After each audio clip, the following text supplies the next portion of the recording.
Today we are going to make an experiment which leads us for the estimation of iron in hematite ore solution. This is the redox titration we are going to do.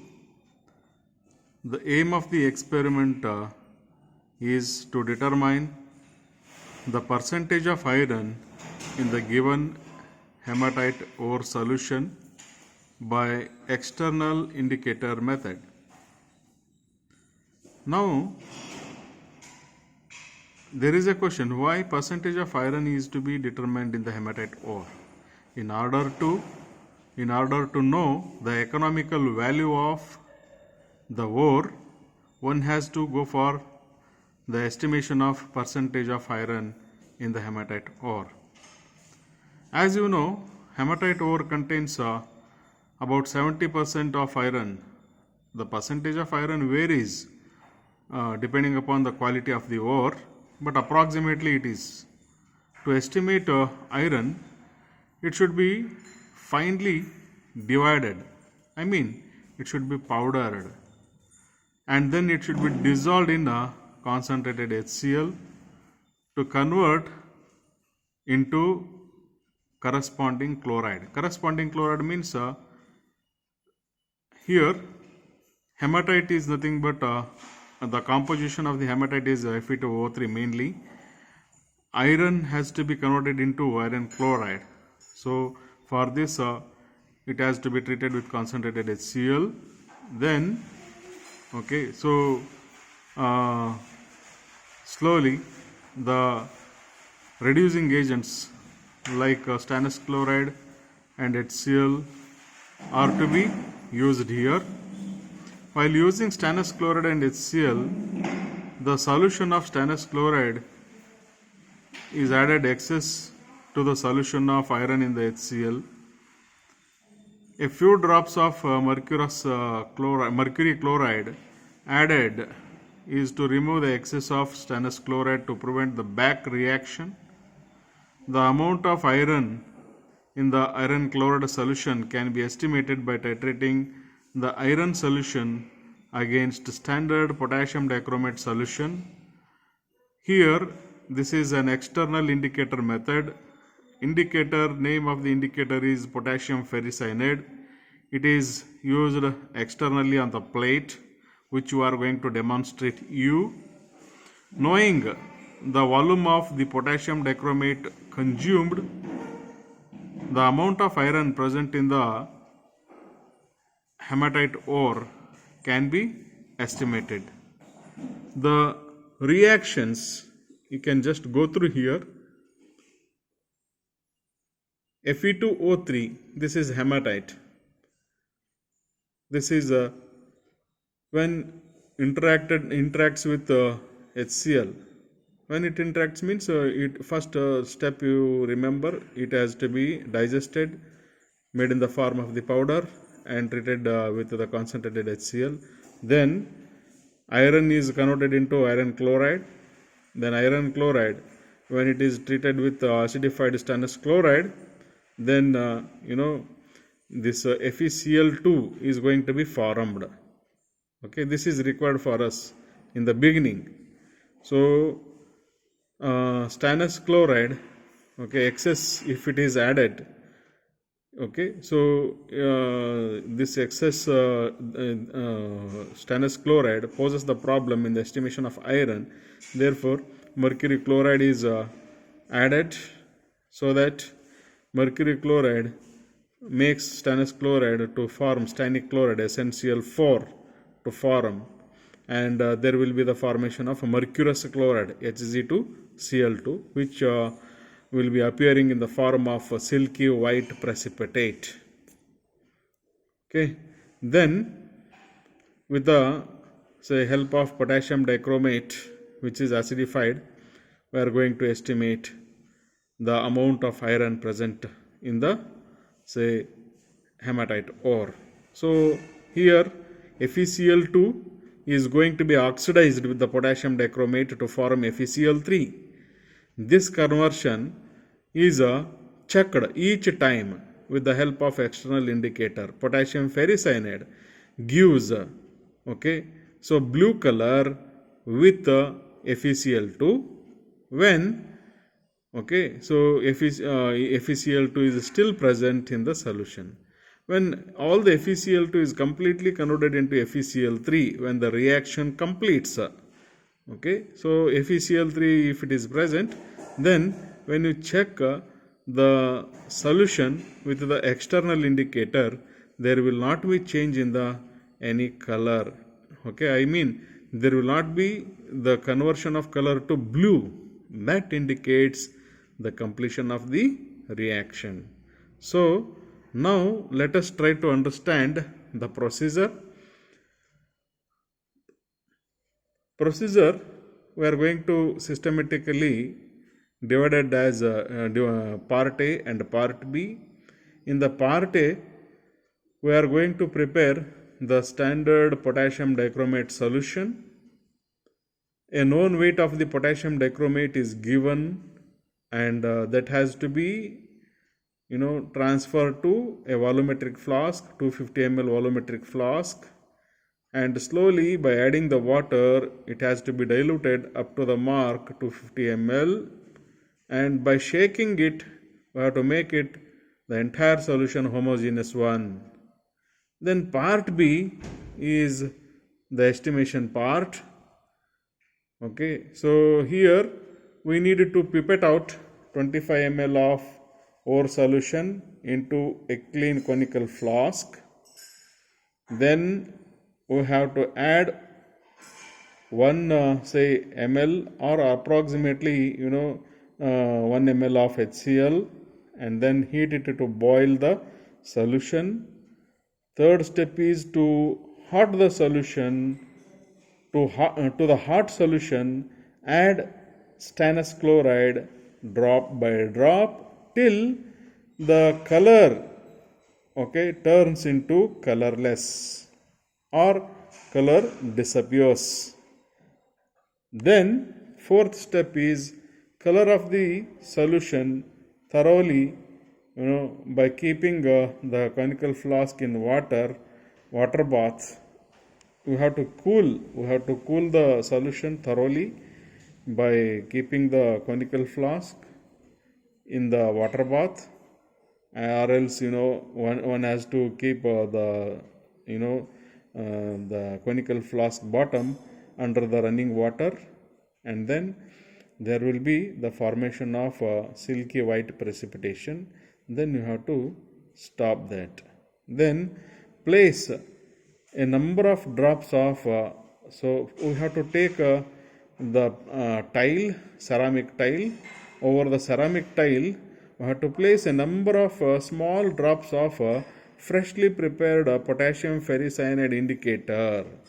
Then, okay, so initially without adding acidified potassium dichromate, we have to check the solution with the indicator drop.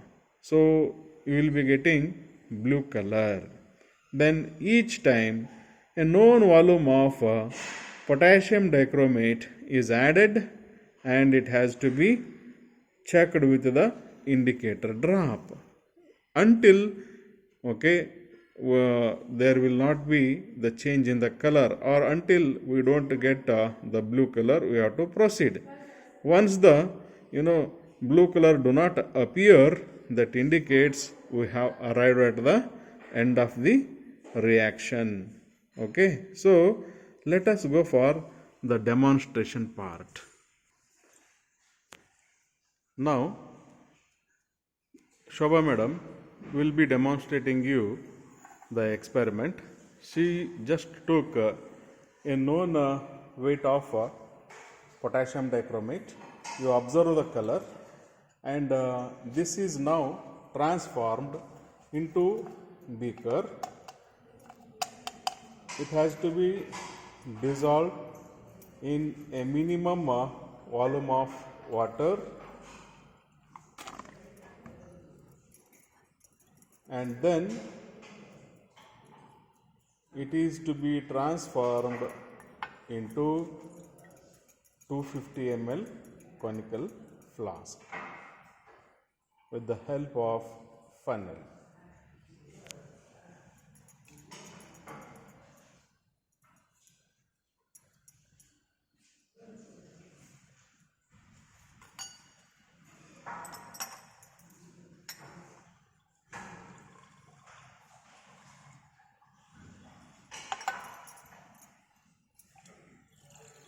Repeatedly wash the beaker and then collect all the quantity of potassium dichromate.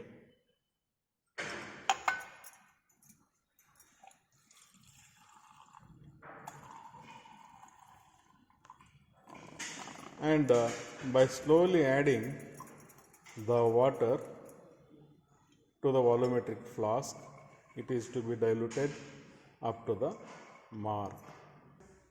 Now, the standardization has been made up to the mark. The solution is homogenized,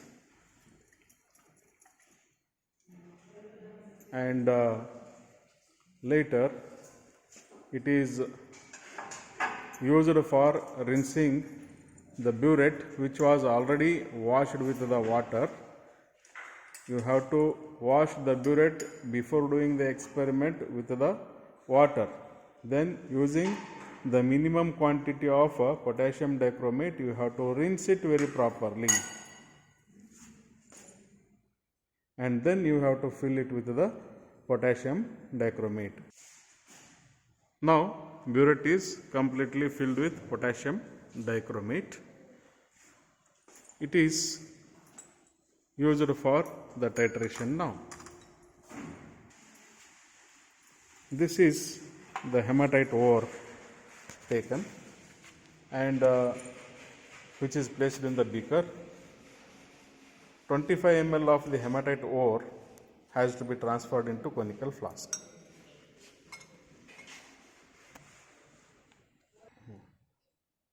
Now with the help of the pipette, 25 ml of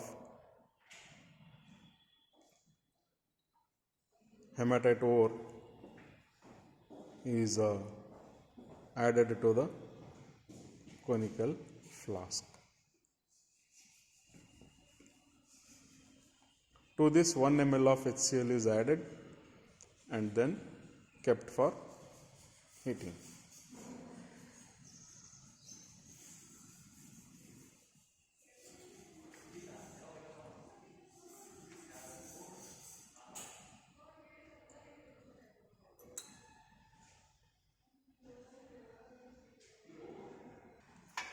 This is HCl. Okay, so approximately 1 ml of HCl is added to the hematite ore solution and mixed thoroughly. It is kept for heating.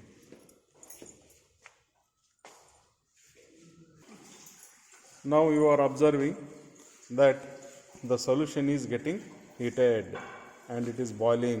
You have to hold with the help of the cloth, then to the hot solution add stannous chloride.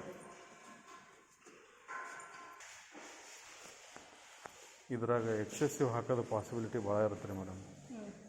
ಅದಕ್ಕೆ drop by drop addition ಏನೈತಲ್ಲ ರೀ ಕಡೆಗೆ ಅಂಥ ಇವು ಇರ್ತಾವಲ್ಲ ರೀ ಇವು ಈ ಥರ ಮುರಿದಿರ್ತಾವಲ್ಲ ರೀ ಇಂಥದನ್ನು ಕಟ್ ಮಾಡಿಸಿ ಅದ್ರಾಗಾರ ಹಾಕಂಥದ್ದು ಇಂಥ ಮುರಿದದ್ದು ಅದವನ್ ರೀ ಪಿಪೆಟ್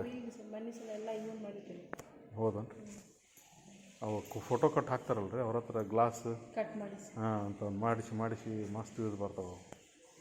ಹಿಂಗೆ ಎದ್ದು ಬಿಟ್ರೆ ಹಿಂಗೆ ಹಿಡಿದು ಹಿಂಗೆ ಪಸ್ ಅಂತ ಹೋಗ್ಬರ್ತವೆ ಮಕ್ಕಳು. ಈಗ ಕೂಲ್ ಅಲ್ರಿ ಹಾಂ. Cool the solution under the running water.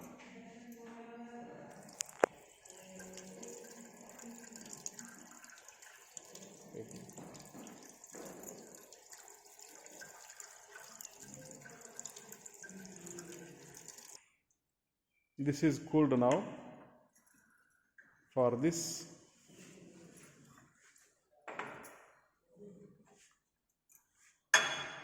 add HgCl2 to get a silky white precipitate. This practice is to avoid the effect of excessive stannous chloride.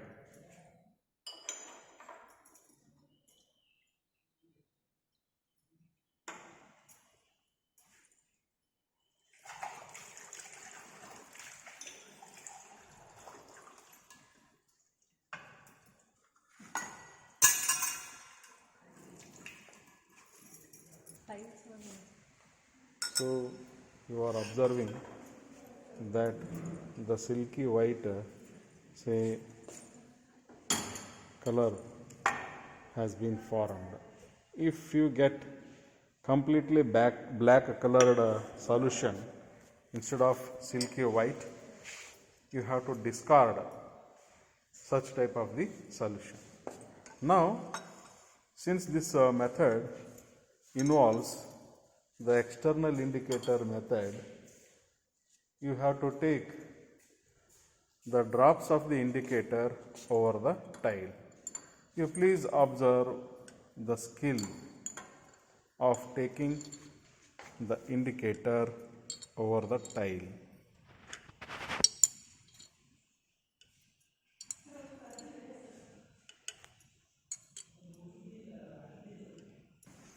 Now the drops have been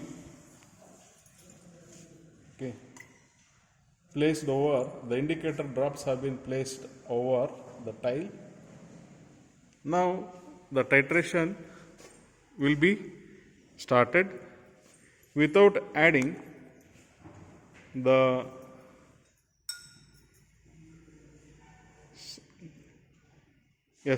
without adding potassium dichromate. The burette level reading has to be recorded in your observation book. Now the initial burette reading is 0. Titration now began. Each time a known volume of potassium dichromate is added. For example, each time 0.5 ml of potassium dichromate is added, and then it is checked with the drop of the indicator.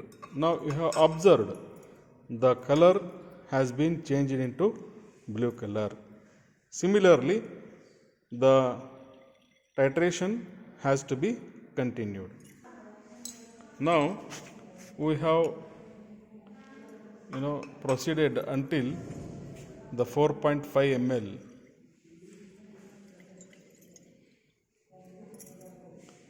This is the 5th ml.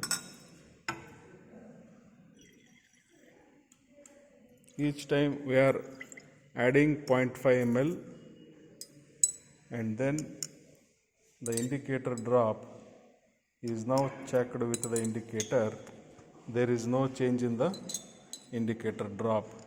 Okay, so next drop also, if we check, you are not at all observing any change in the color of the indicator. So it indicates that we have arrived the end of the reaction. So the final burette reading has to be recorded. The final burette reading is now this much, say around 5.5. We have recorded the final burette reading and calculated the difference in the burette reading. Similarly, we have carried out the same procedure to find out the burette reading for two more trials. For carrying out two more trials, we prepared two samples by taking 25 ml of hematite ore sample in each of these, and we have added HCl in each of those. We have heated them until they boil, and thereafter we have added stannous chloride, cooled them. Now we needed to add mercury chloride, and once we get silky white precipitate, we will be moving further for the titration to accomplish 2 more trials. Now, after adding mercury chloride, we arrived at the silky white precipitate. We will continue further for the titration. Now, after observing the burette reading, I confirmed that the previous final level of the burette reading is same as it is without any leakage. Therefore, I consider the initial reading for the second trial, that is 5.5 ml. We carried out the experiment to get the reading up to 4.5 ml, and this is the 5th ml reading,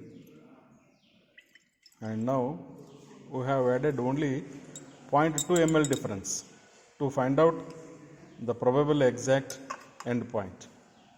Now further we are going to add 0.2 ml. So now this is 5.4 ml reading. We are going to check now.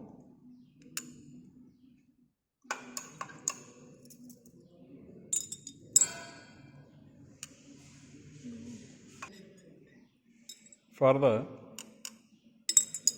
5.5 ml exactly, we are not at all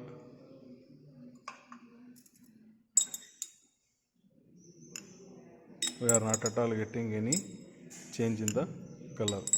You please check with 1 or 2 more indicator drops. Okay, we have convinced that okay, there is no change in the color. So we are stopping the titration now.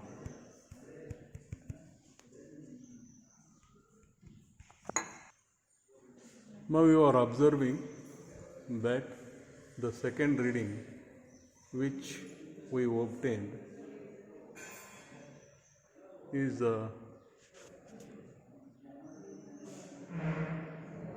almost,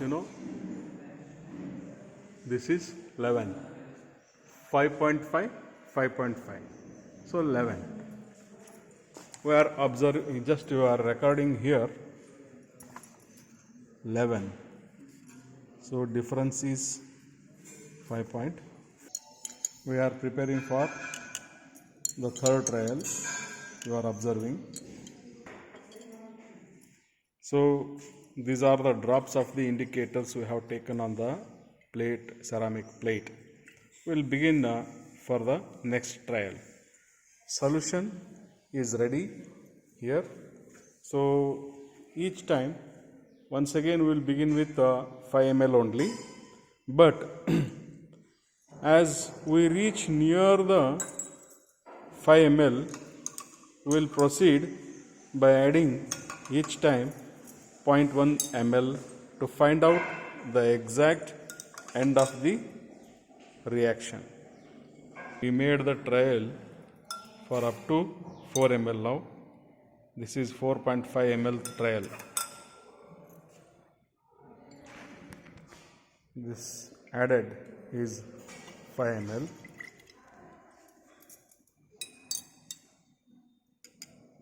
Okay. Onwards, we will be checking by adding each time 0.1 ml.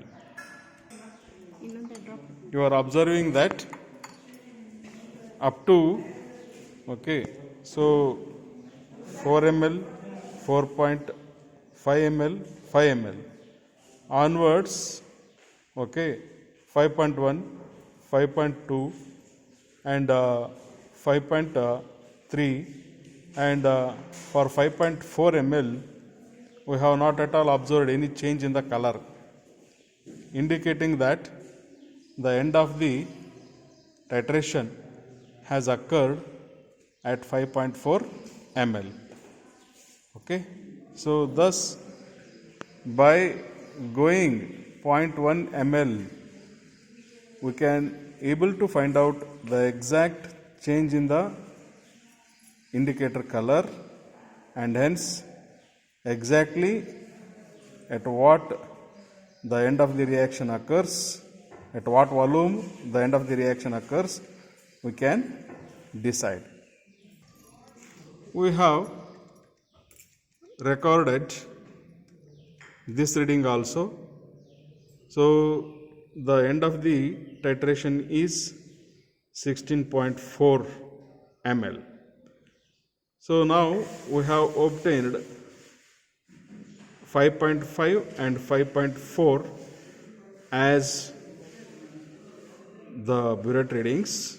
For these values we are going to take the mean and we will be doing the calculation. We have calculation part here. Part A, it is the calculation of normality of a potassium dichromate solution which we prepared.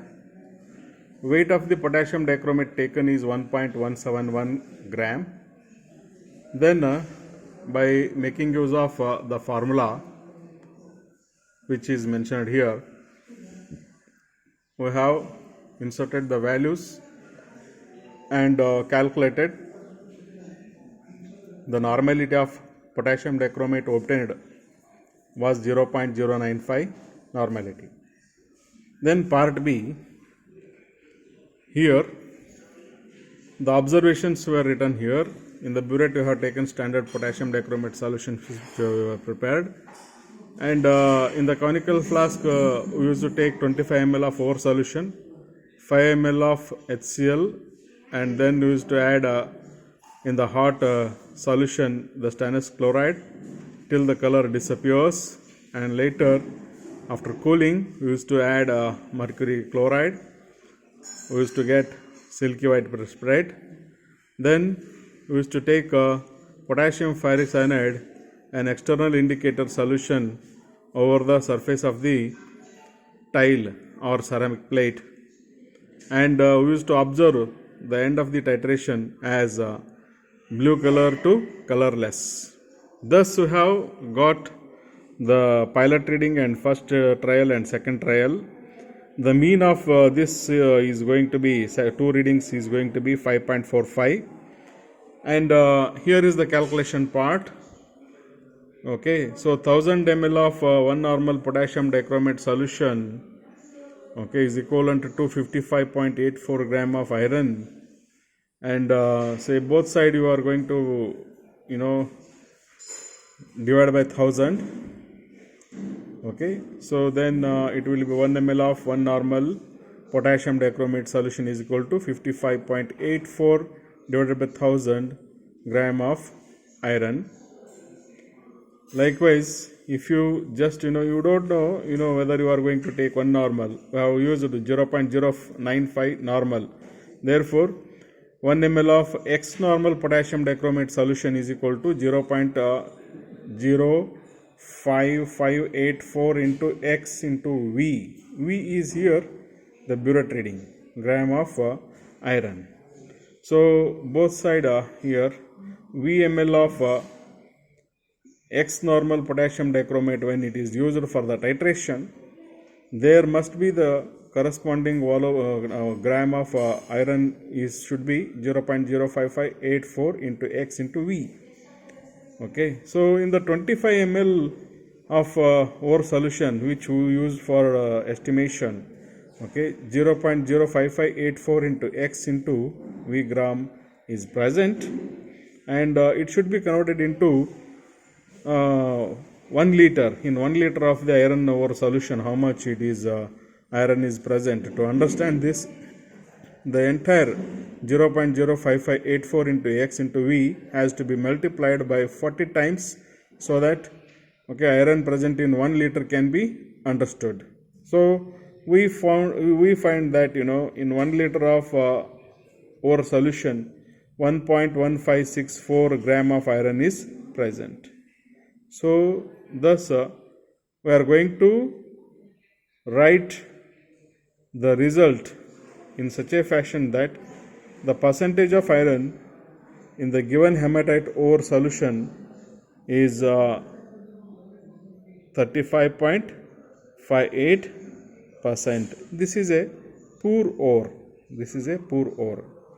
You can say that this is a poor ore. Okay.